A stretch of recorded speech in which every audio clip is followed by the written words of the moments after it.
They didn't hit her, didn't throw her down. They didn't have to.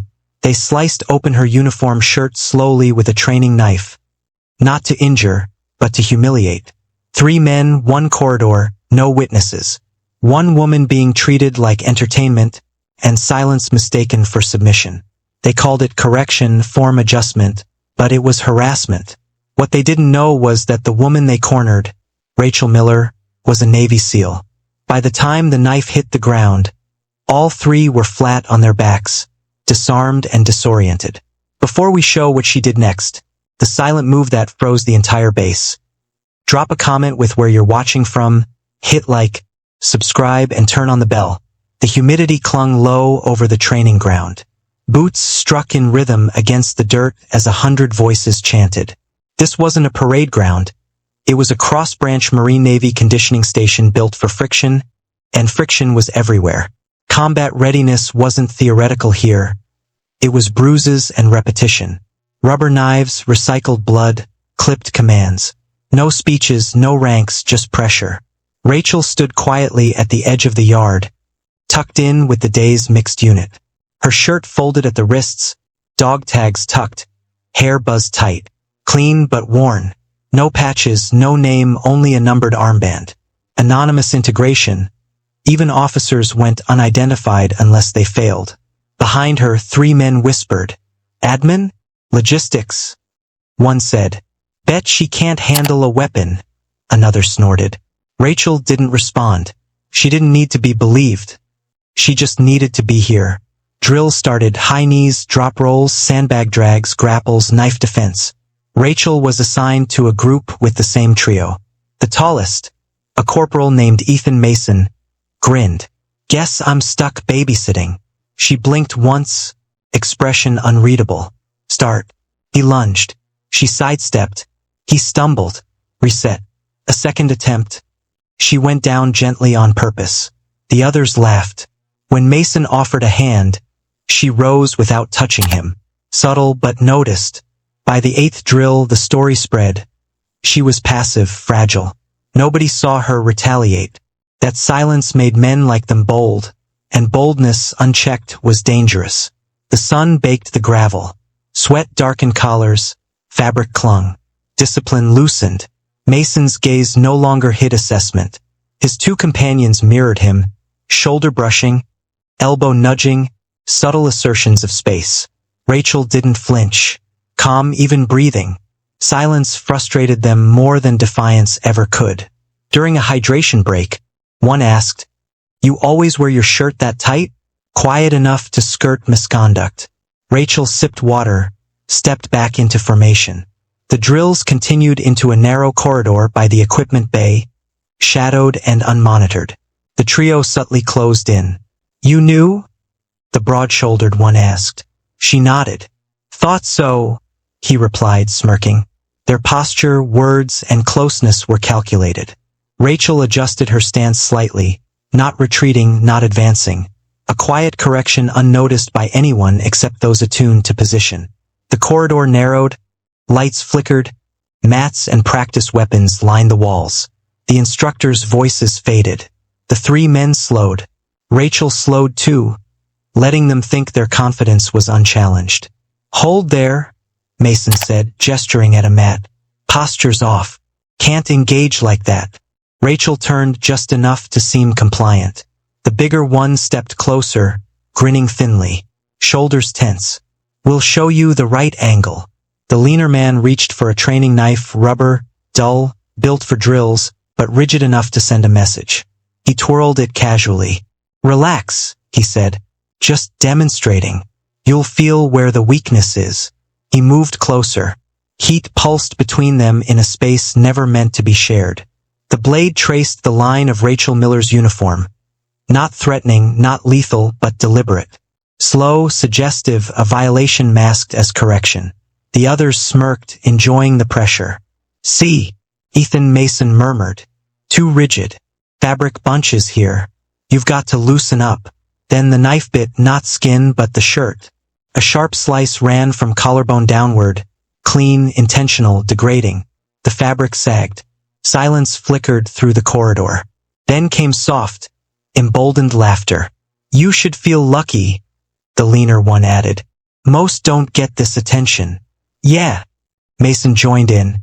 Consider it hands-on mentorship. Rachel lifted her gaze. For the first time that morning, their confidence wavered. Not anger, not fear, focus. A silent recalculation. Her hand rose, pinched the torn fabric, adjusted it as if correcting uniform code. Then she spoke. One word, calm but commanding. Step back. The bigger man scoffed. You don't like our method? Relax, the leaner said, twirling the knife. This is how you learn. Rachel didn't repeat herself. Her voice didn't harden. It cut through the space like an order. Step back. Mason smirked, convinced he was untouchable. The corridor hung still. 3 men standing too close, 1 woman perfectly calm. Then her stance shifted subtly. A pivot of the foot, a shoulder adjustment, a quiet inhale. Not fear, but preparation. The training knife paused mid-spin. The leaner tilted his head, sensing change but unable to read it. What? He started. He didn't finish. Rachel moved, controlled, precise. Her right hand snapped up and grabbed his wrist mid-spin, twisting it into hyperextension before he could react. The knife clattered to the floor. Her left hand drove upward, lifting his center of gravity. He staggered backward. She pivoted behind him, hooking his arm across her hip. A classic control throw. He hit the concrete with a dull thud. Nerve confused, control gone. The big one lunged, trying to grab her shirt, but she caught his forearm, turned him with his own momentum, hooked his calf, and slammed him into the mats. Arm locked behind him. He resisted. She finished the hold. His shoulder popped. Not broken, just a reset of entitlement. Mason froze, smirking but paralyzed. Rachel's voice, barely above a whisper, cut through. You done? He glanced at his friends. One gasping, one twisted on the mats, one blinking like from a bad dream. Mason reached for the knife. Her foot intercepted his hand, pinning it without force. He flinched. She wasn't breathing hard. He looked at her differently now. Not an annoyance, not a toy, but something far beyond his comprehension. The leaner one moaned behind them. The knife rolled harmlessly across the floor. Rachel picked it up, examined the edge that had sliced her shirt, and placed it on the nearest shelf. She turned to face all 3. This is your one warning, she said, calm as a scope dialed in. You won't get another. Footsteps echoed in the outer corridor. Drill instructors, MPs, sharp and purposeful. Someone had noticed. Rachel stepped back, resuming a neutral stance. The instructors arrived to see 3 men on the floor, one wheezing, one dazed, one frozen, and Rachel standing with her torn shirt held together by a single pinched fist. The hallway froze. What the hell is going on here? One instructor barked. Rachel didn't answer.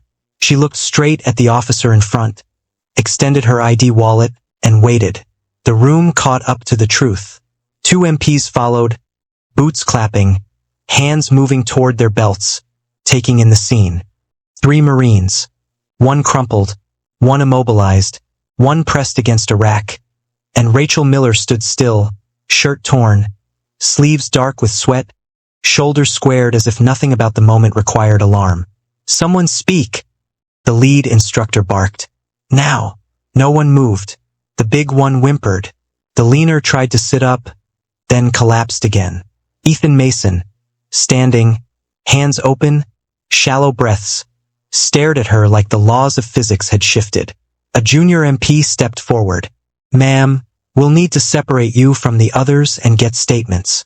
Rachel's eyes didn't flicker.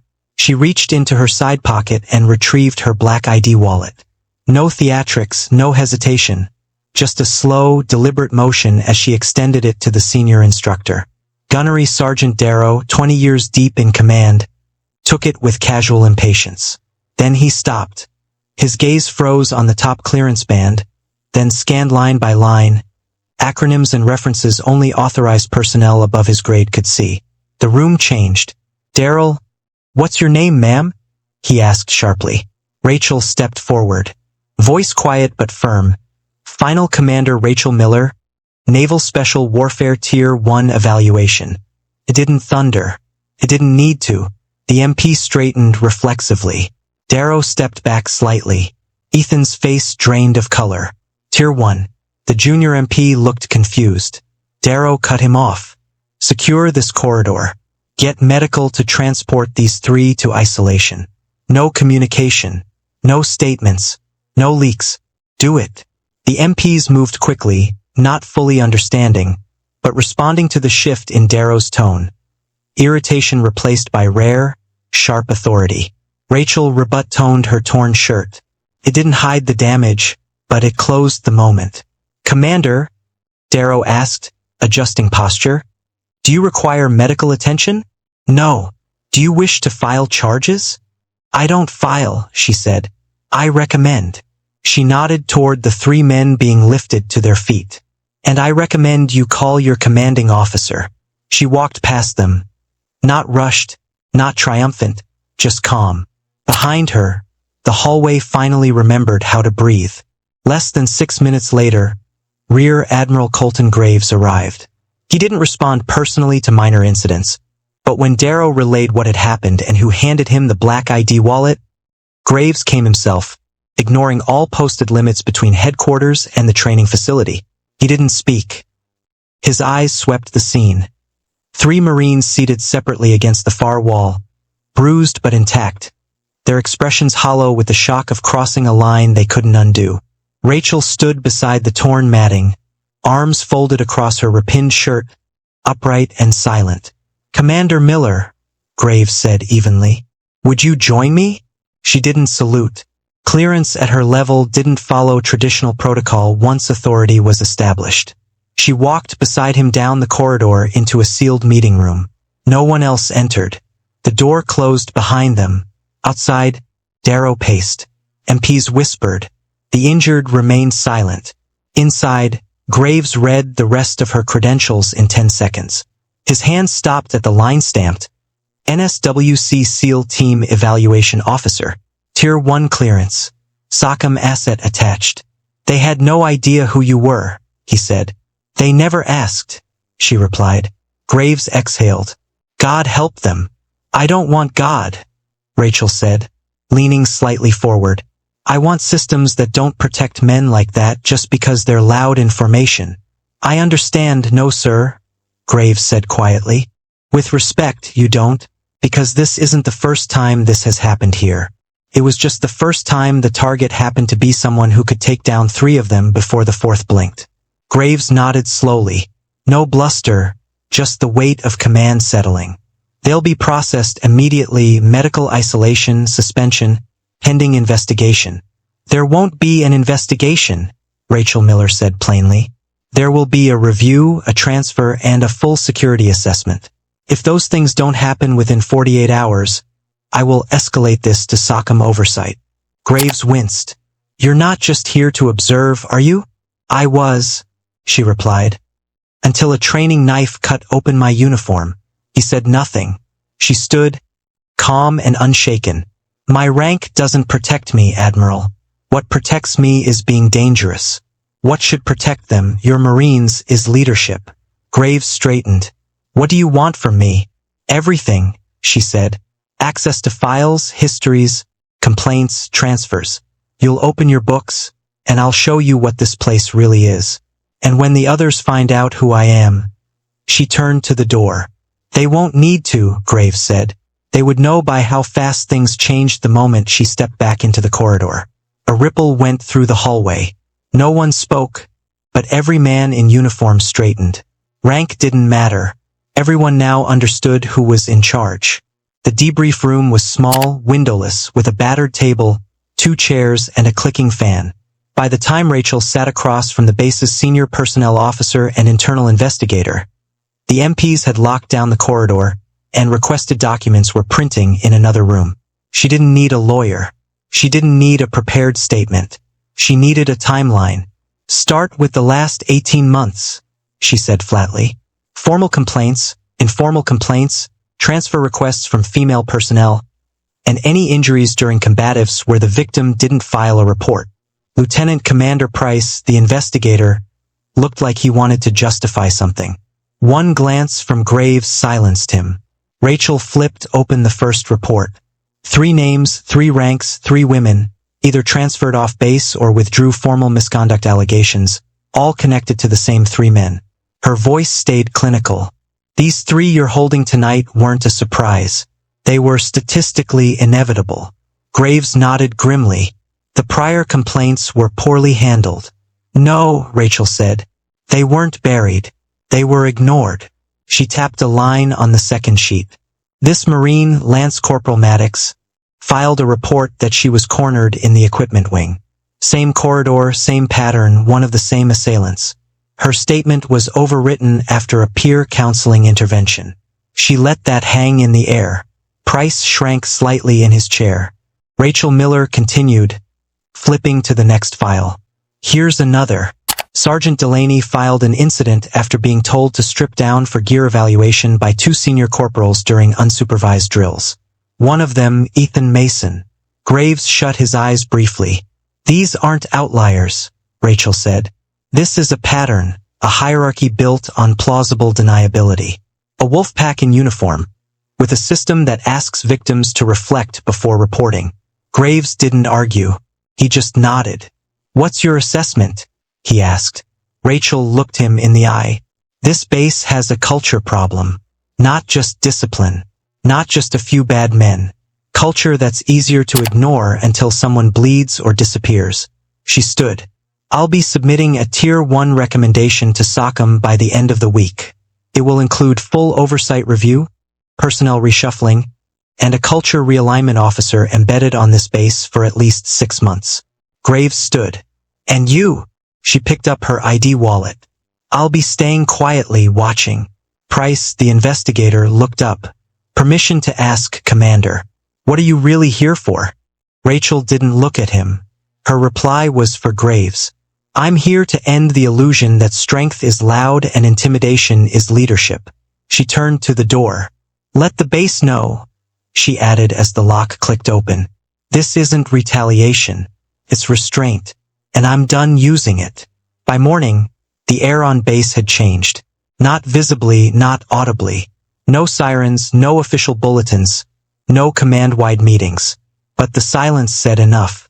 Through barracks and hallways, in knowing glances and whispered exchanges, boots shone a little brighter. Everyone knew something had happened. They just didn't know how much had changed overnight. At 0600, the Chow Hall buzzed with speculation. Rumors spread. A fight in the training corridor. MPs called.